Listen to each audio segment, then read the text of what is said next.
Selamat pagi Bu, di sini saya akan menjelaskan anatomi fisiologi dari sistem syaraf. Nama saya Krisan Sila Tambulo dengan NIM 0320211024. Sistem syaraf merupakan salah satu sistem koordinasi yang bertugas menyampaikan rangsangan dari reseptor untuk dideteksi dan direspon oleh tubuh. Sistem syaraf ini memungkinkan bahwa makhluk hidup tanggap dengan cepat terhadap perubahan-perubahan yang terjadi di lingkungan maupun di dalam. Sistem syaraf ini terdiri dari jutaan sel syaraf atau neuron, yang fungsi sel syaraf ini adalah mengirimkan pesan atau impuls yang berupa rangsangan atau tanggapan.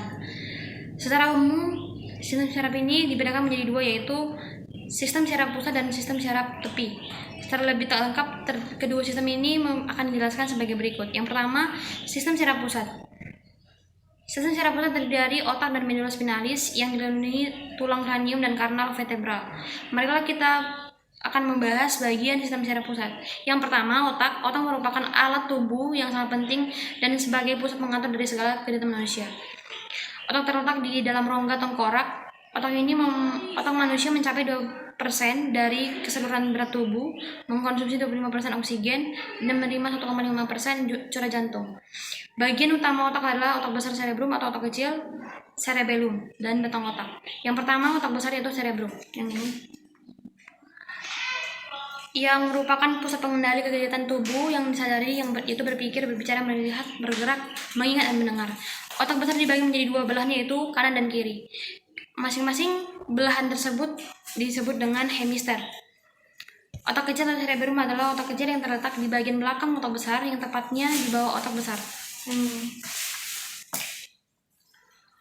Otak kecil ini terdiri dari dua lapisan, yaitu lapisan luar berwarna kelabu dan lapisan dalam berwarna putih. Otak kecil ini dibagi menjadi dua bagian, yaitu belahan kiri dan kanan, yang dihubungkan oleh jembatan Farol. Otak kecil ini berfungsi sebagai pengatur keseimbangan tubuh dan mengkoordinasi kerja otak ketika seseorang akan melakukan kegiatan. Yang ketiga itu batang otak, di mana batang otak ini merupakan struktur pada bagian posterior atau belakang otak. Batang otak ini merupakan sebutan untuk kesatuan dari tiga struktur, yang yaitu medula oblongata, pons, dan mesencephalon atau otak tengah. Yang pertama itu medula oblongata. Yang ini medula oblongata merupakan susum lanjutan atau susum penghubung, terbagi menjadi dua lapisan, yaitu lapisan dalam dan luar yang berwarna kelabu karena banyak mengandung neuron. Lapisan luar ini berwarna putih yang berisi neuron dan dendrit. Panjangnya sekitar 2,5 cm dan menjulur dari pons sampai medula spinalis dan terus memanjang.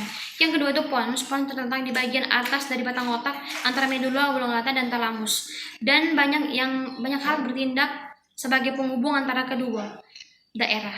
Yang terakhir itu otak tengah atau mesencephalon, yaitu adalah penghubung antara otak depan dan otak belakang. Pada bagian otak ini yang berkembang adalah lobus opticus yang berfungsi sebagai pusat refleksi pupil mata, pengatur gerak bulu mata, dan refleksi akomodasi mata. Yang kedua itu susum tulang belakang atau medula spinalis, yaitu terletak di dalam rongga tulang belakang, mulai dari ruas-ruas tulang leher sampai ruas-ruas tulang pinggang. Yang keduanya susum tulang belakang ini terbagi menjadi dua lapisan, yaitu lapisan luar berwarna putih dan lapisan dalam berwarna kelabu. Lapisan luar ini mengandung strabus syaraf dan lapisan dalam mengandung badan syaraf. Yang kedua itu sistem syaraf tepi. Yang ini sistem syaraf tepi merupakan jaringan syaraf lain dalam tubuh. Sistem ini terdiri dari syaraf kranial dan syaraf spinal yang menghubungkan otak dan medula spinalis dengan reseptor dan efektor.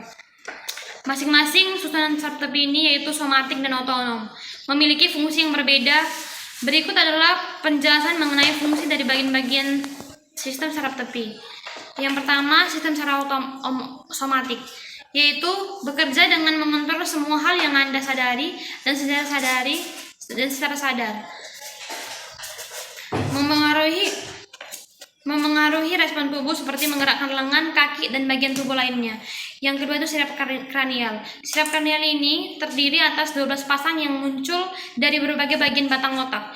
Beberapa syaraf kranial ini tersusun dari serabut sensorik, tetapi sebagian besar tersusun dari serabut sensorik dan serabut motorik. Syaraf kranial ini terdiri atas syaraf yang berikut ini. Yang pertama, syaraf olfaktorius. Yang ini yaitu syaraf sensorik yang impuls dari batang dan kerucut retina. Merupakan syaraf sensorik. Syaraf ini berasal dari epitelium olfaktori mukosa nasal. Yang kedua itu syaraf aktif atau yang ini syaraf aktif, di mana merupakan syaraf sensorik, impuls dari batang dan kerucut retina yang dibawa ke badan sel akson yang membentuk syaraf optik. Yang ketiga itu syaraf oculomotorius. Yang ini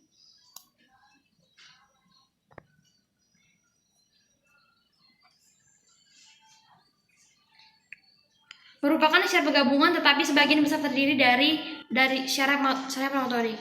Yang keempat itu syaraf traklear adalah syaraf gabungan. Yang ini tetapi sebagian besar terdiri dari syaraf motorik dan merupakan syaraf terkecil dalam syaraf kranial. Yang kelima itu syaraf trigeminal. Nah, ini trigeminal.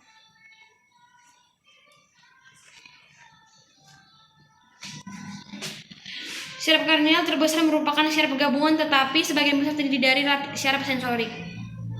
Selanjutnya syaraf abdusen. Yang ini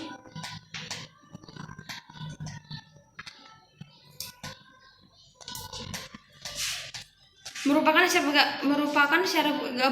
gabungan tetapi sebagian besar terdiri dari syaraf motorik. Selanjutnya syaraf fasial. Yang ini merupakan syaraf gabungan. Selanjutnya syaraf vestibulo-cochlearis. Yang ini hanya terdiri dari syaraf sensorik dan memiliki 2 divisi. Selanjutnya syaraf glosopharyngeal.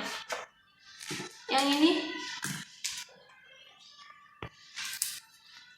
merupakan syaraf gabungan. Neuron motorik berawal dari medula dan menginervasi otot untuk bicara dan menelan serta kelenjar saliva parotid. Selanjutnya syaraf vagus. Yang ini syaraf vagus, di mana syaraf vagus ini merupakan syaraf gabungan. Neuron motorik ini berasal dari dalam medula dan menginvasi hampir semua organ toraks dan abdomen. Selanjutnya syaraf aksesori spinal, yaitu yang ini merupakan syaraf gabungan tetapi sebagian besar terdiri dari serabut motorik. Selanjutnya syaraf hipoglossal. Ini termasuk syaraf gabungan tetapi sebagian besar dari syaraf motorik.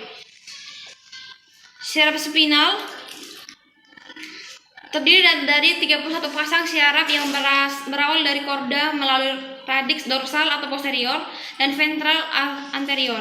Pada bagian distal radix dorsal ini dorsal ganglion, dua radix bergabung membentuk satu syaraf spinal.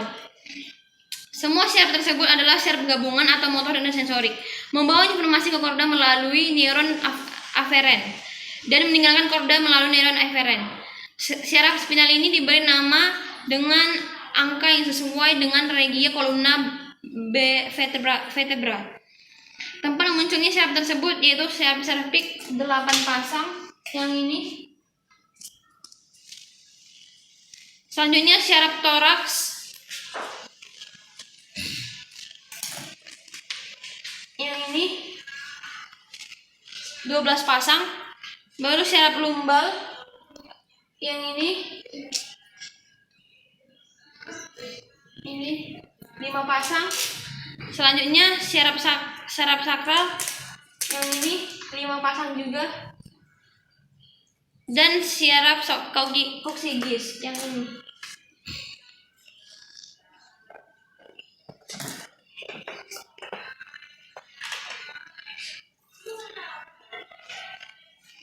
Setelah syaraf spinal meninggalkan korda melalui foramen intervertebral syaraf kemudian bercabang menjadi tempat divisi yaitu cabang meningeal, ramus dorsal, cabang ventral, dan cabang visceral. Sistem saraf otonom merupakan sistem motorik efferent visceral. Sistem ini menginversi jantung, seluruh otot polos seperti pada pembuluh darah dan viscera serta kelenjar-kelenjar.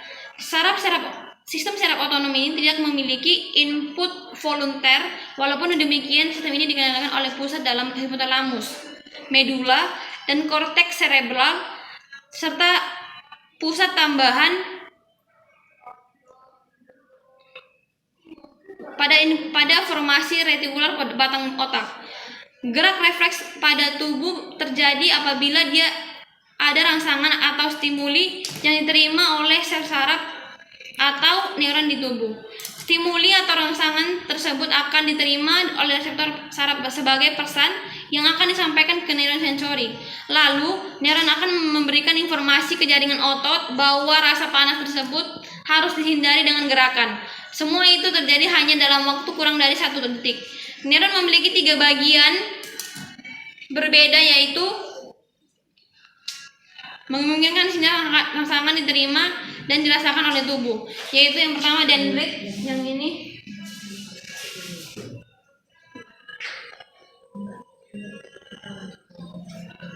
dendrit adalah bagian dari sel saraf yang berfungsi untuk menerima informasi rangsangan dari sensor atau sel saraf lainnya di tubuh. Yang kedua itu akson.